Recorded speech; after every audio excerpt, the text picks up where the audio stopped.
કેમ છો? ધોરણ 8ના ગણિતમાં ચેપ્ટર નંબર 8 બીજ પદાવલિઓ અને નિત્યસમમાં આજે આપણે સાથે 8.3 ની ચર્ચા કરવા જઈ રહ્યા છીએ. તો જો સાથે 8.3 આપણે સમજવું હોય તો એ વિડીયોમાં અંત સુધી બન્યા રહેશો.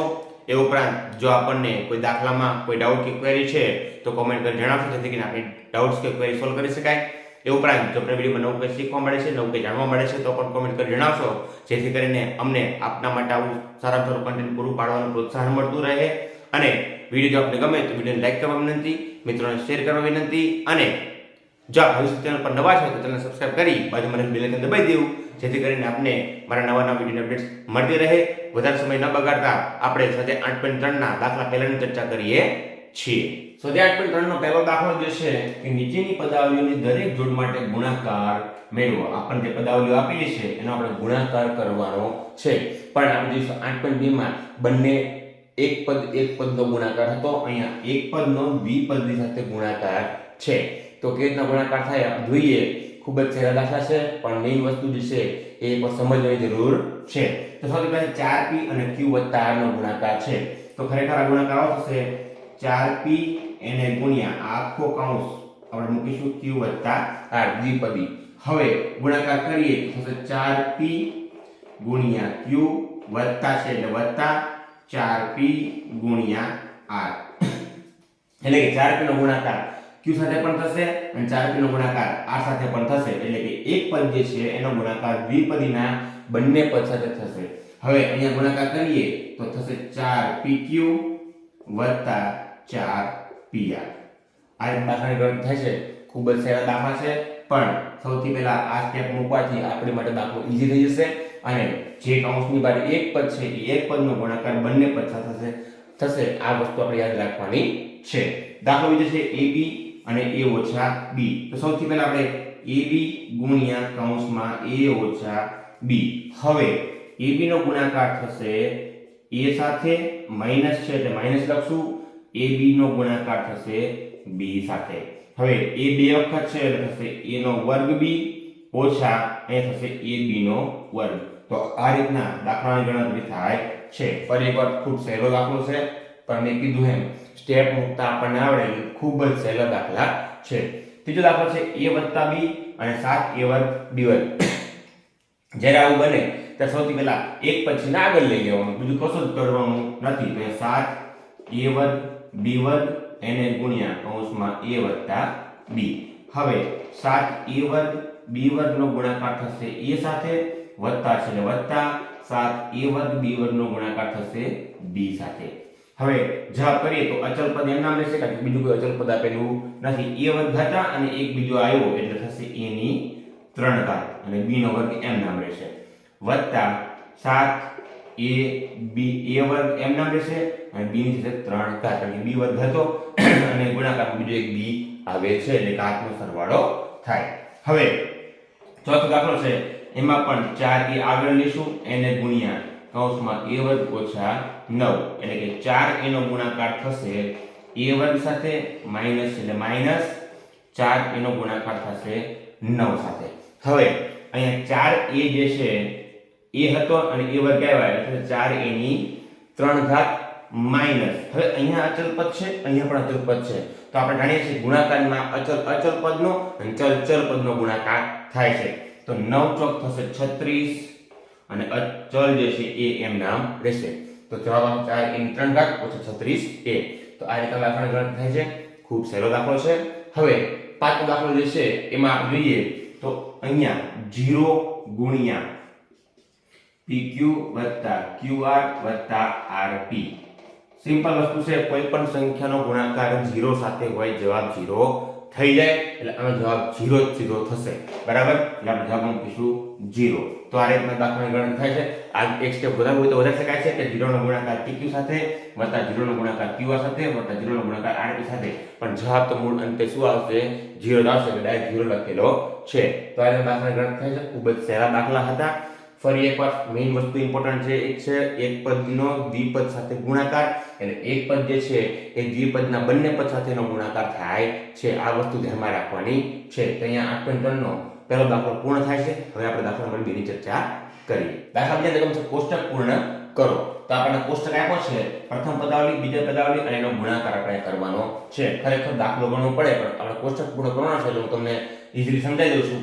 a નો ગુણાકાર b + c + d સાથે કરવાનો છે. મેં પહેલા કીધું એમ કે જે એક પદ છે એનો ગુણાકાર ત્રણેય પદ સાથે થશે, એટલે a નો ગુણાકાર થાય d સાથે, એટલે બનશે ab, વત્તા છે એટલે વત્તા મૂકીશું, a નો ગુણાકાર થાય c સાથે એટલે આવશે ac, વત્તા છે એટલે વત્તા મૂકીશું, a નો ગુણાકાર થાય d સાથે એટલે આવશે ad.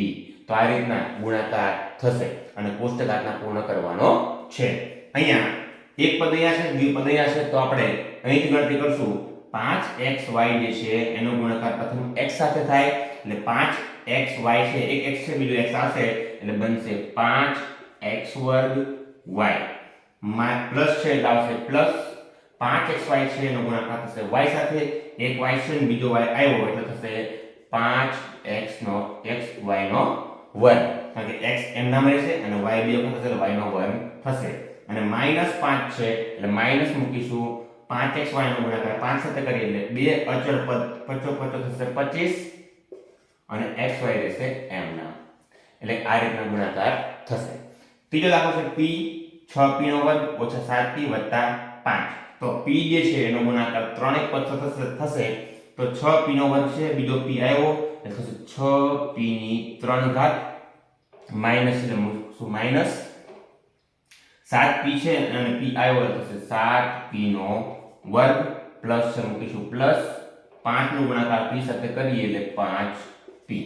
આવી રીતના દાખલામાં ગુણાકાર થશે, બરાબર. અને જો દાખલો ગણતરી કરવો હોય તો આપણે જે પહેલો દાખલો ગણ્યો એ પ્રમાણે ગણતરી કરીને પણ લાવી શકાય છે. ત્યારબાદ છે 4p વર્ગ q વર્ગ p વર્ગ ઓછા q વર્ગ, એટલે કે 4p વર્ગ q વર્ગ નો ગુણાકાર p વર્ગ સાથે કરીએ તો બનશે 4. p વર્ગ હતો અને p વર્ગ આવ્યો એટલે p ની થશે 4 ઘાત અને q વર્ગ રહેશે એમ ના, કારણ કે બીજો કોઈ q છે નહીં. માઈનસ એટલે મૂકીશું માઈનસ 4p વર્ગ q વર્ગ નો ગુણાકાર થશે q વર્ગ સાથે, તો થશે 4p વર્ગ એમ નામ રહેશે, q વર્ગ હતો અને q વર્ગ આવ્યો એટલે થશે q ની 4 ઘાત. તો આ રીતના ગુણાકાર થાય છે. છેલ્લો દાખલો જે છે a + b + c અને abc, એક પદ આ બાજુ છે એનો ગુણાકાર સાથે કરીશું. તો abc નો ગુણાકાર પહેલા a સાથે થાય એટલે બનશે a વર્ગ bc, a એક હતો ને એક આવ્યો એટલે a વર્ગ bc એમ નામ રહેશે, પ્લસ છે એટલે મૂકીશું પ્લસ. હવે b સાથે ગુણાકાર કરવાનો abc નો તો બનશે a b વર્ગ c, એક b હતો અને બીજો b આવ્યો, વત્તા છે એટલે વત્તા મૂકીશું c તો બનશે abc નો વર્ગ. તો આ રીતના ગુણાકાર કરી આપણે કોષ્ટક પૂર્ણ કરવાનો છે. અહીંયા દાખલો બીજો જે છે એ 8.3 નો પૂર્ણ થાય છે. બહુ ઈઝી દાખલો છે. મેઇન વસ્તુ જે છે પ્રથમ પદનો જે આપેલી સામે પદાવલીઓ છે એના તમામ પદ સાથે ગુણાકાર કરવાનો છે. હવે આપણે 8.3 નો દાખલો નંબર 3 ની ચર્ચા કરી. દાખલો કીધો છે ગુણાકાર શોધો. આપણને જે ત્રણ પદ આપેલા છે અને બે પદ આપેલા છે એનો ગુણાકાર કરવાનો છે. સેમ વસ્તુ ગુણાકાર માટે યાદ રાખીશું. અચલ પદનો ગુણાકાર થાય, ચલ પદનો ગુણાકાર થાય. સૌથી પહેલા આનો ગુણાકાર કરવા માટે જોઈએ તો આ થશે a વર્ગ ગુણ્યા 2a નો વર્ગ ગુણ્યા 4a ની 26 ઘાત ને 22 ઘાત છે, બરાબર. તો સૌથી પહેલા અચલ પદ કયા છે તો અહીંયા ગણશું 1, અહીંયા ગણશું 2, અહીંયા ગણશું 4, એનો ગુણાકાર a વર્ગ ગુણ્યા a ની 22 ઘાત ગુણ્યા a ની 26 ઘાત. તો 4 દુ 8 એકા થશે 8 અને a જે છે 26, 22 અને 2 આ ત્રણની ઘાતનો સરવાળો થાય.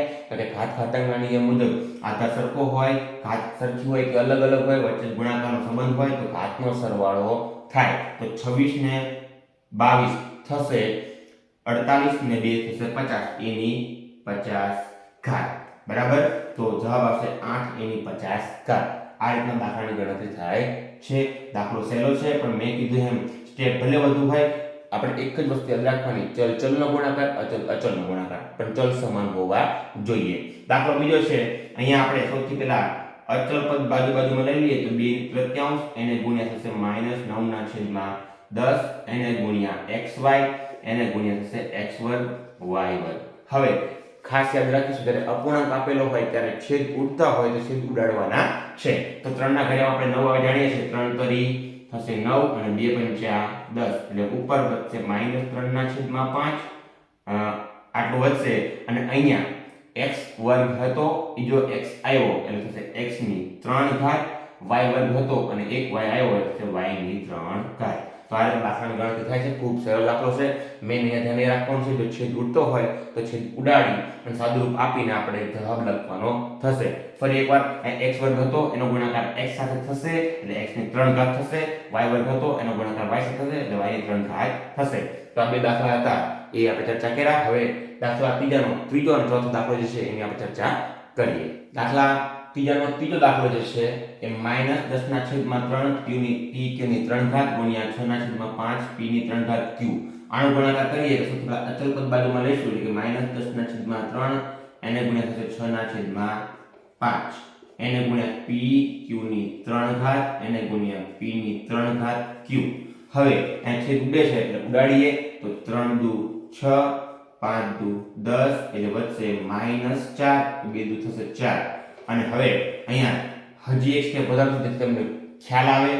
p એનો ગુણાકાર q ની 3 ઘાત સાથે એનો ગુણાકાર p ની 3 ઘાત સાથે એનો ગુણાકાર q સાથે એટલે કે -4 p ની 3 ઘાત હતી એક આવ્યો એટલે થશે p ની 4 ઘાત, q ની 3 ઘાત હતી એક q આવ્યો એટલે થશે q ની 4 ઘાત. તો આ રીતના દાખલાની ગણતરી થાય છે.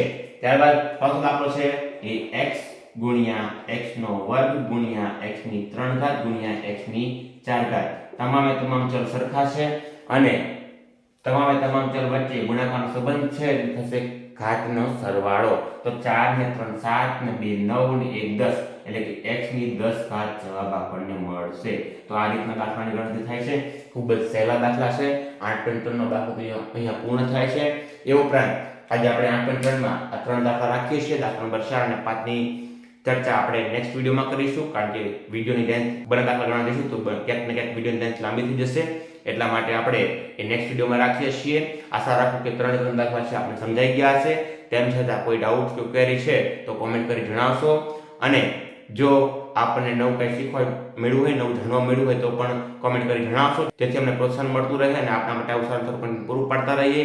એ ઉપરાંત જો આપને ખરેખર વિડીયો ગમ્યો હોય તો વિડીયોને લાઈક કરવા વિનંતી, મિત્રોને શેર કરવા વિનંતી જેથી કરીને એ લોકો પણ લાભ લઈ શકે. અને જો આપ ભવિષ્ય ચેનલ પર નવા છો તો ચેનલને સબસ્ક્રાઇબ કરી બાજુમાં રેલ બેલ આઇકન દબાવી દેવું જેથી કરીને તમને મારા નવા વિડીયો અપડેટ્સ મળતી રહે. બાકીના જે બે દાખલા છે આપણે નેક્સ્ટ વિડીયોમાં ચર્ચા કરીશું. ત્યાં સુધી એન્જોય યોર મેથ્સ. આભાર.